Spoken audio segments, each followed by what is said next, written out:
ভাবে বসবেন যেভাবে জীবিত অবস্থায় একজন আল্লাহর ওলির দরবারে বসতে হয়। একজন আল্লাহর ওলির কাছে জীবিত অবস্থায় যেভাবে আদবের সাথে বসতে হয়, ইন্তেকালের পরে ওনার মাজার শরীফের কাছে ওইভাবে আদবের সাথে বসতে হবে। এটা মেরকাতের মধ্যে উল্লেখ আছে। সেখানে গিয়ে সূরা ফাতিহা, সূরা ইখলাস, সূরা তাকাসুর যেভাবে আপনাদের জানা আছে দরুদ শরীফ সহ এগুলি পরে ইসালে সওয়াব করবেন, আল্লাহর ওলির উসিলা দিয়ে দোয়া করবেন। মনে রাখবেন, ইমাম শামসুদ্দিন যাহাবী সিয়ারু আলামিন নুবালার মধ্যে তারিখুল ইসলামের মধ্যে লিখেছেন, আদ-দুআউ মুস্তাজাবুন ইনদা কুবুরিল আমবিয়াই ওয়াস শুহাদাই ওয়াস সালিহিন।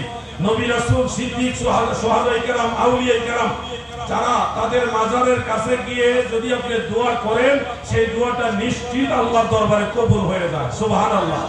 এই জায়গাগুলি হলো দোয়া কবুলের একটা স্পেশাল জায়গা। হযরত মূসা কাযিম রাহমাতুল্লাহ আলাইহি ছিলেন আওলাদে রাসূল। ওনার মাজার শরীফ হলো ইরাকের রাজধানী বাগদাদে, আমি জিয়ারত করেছি। হযরত ইমাম শাফিঈ রাহমাতুল্লাহ আলাইহি বলেন, আমি আওলাদে রাসূল হযরত মূসা কাযিম রাহমাতুল্লাহ আলাইহি মাজারের পাশে দাঁড়িয়ে যত দোয়া করেছি সবগুলি দোয়া আল্লাহ তাআলা কবুল করেছেন। এই মাজার শরীফটা হলো দোয়া কবুলের একটা আশ্চর্য জায়গা। ইমাম শাফিঈ রাহমাতুল্লাহ আলাইহি বলেন, আমি যখন কোনো কঠিন পেরেশানিতে পড়ে যেতাম, কোনো সমস্যার সম্মুখীন হতাম, ইমাম আবু হানিফার মাজারে গিয়ে দোয়া করতাম।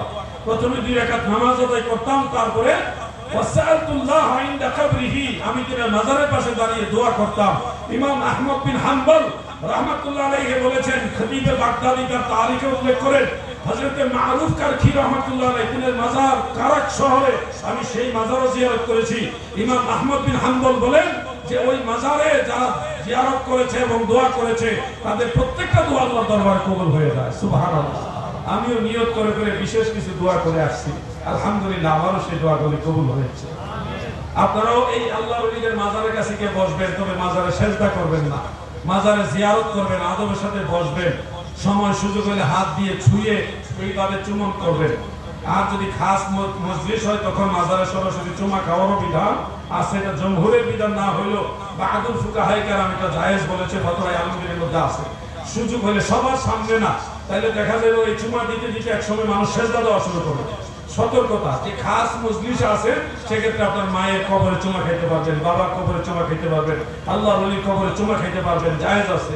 কিন্তু সবার সামনে যদি এক লোকে চুমা খাওয়া শুরু করেন, তখন ভুলবশত অজ্ঞতাবশত কিছু মানুষ সেজদা দেওয়া শুরু করবে, এটা আবার ফিতনার কারণ হয়ে যাবে। স্থান, কাল, পাত্র বুঝে আপনারা কাজ করবেন। আল্লাহ জ্ঞান দিয়েছে, ওই জ্ঞানটা খাটাইয়া কাজ করবেন। মাজার জিয়ারত করা যাবে, আল্লাহর ওলিদের কদম বুসি করা যাবে, কিন্তু সেজদা করা যাবে। এগুলি মনে রাখবেন। সুন্নিয়তের শক্তি দিন দিন বাড়াইতে হবে। পীর যার যার সুন্নিয়ত সবার স্লোগানে সবাই এক হয়ে যেতে হবে, সবাই এক কাতারে দাঁড়াইতে হবে। সামনে সময় আসতেছে, আমাদেরকে দাঁড়াইতে হবে। আমাদের 2-1 জন ভাই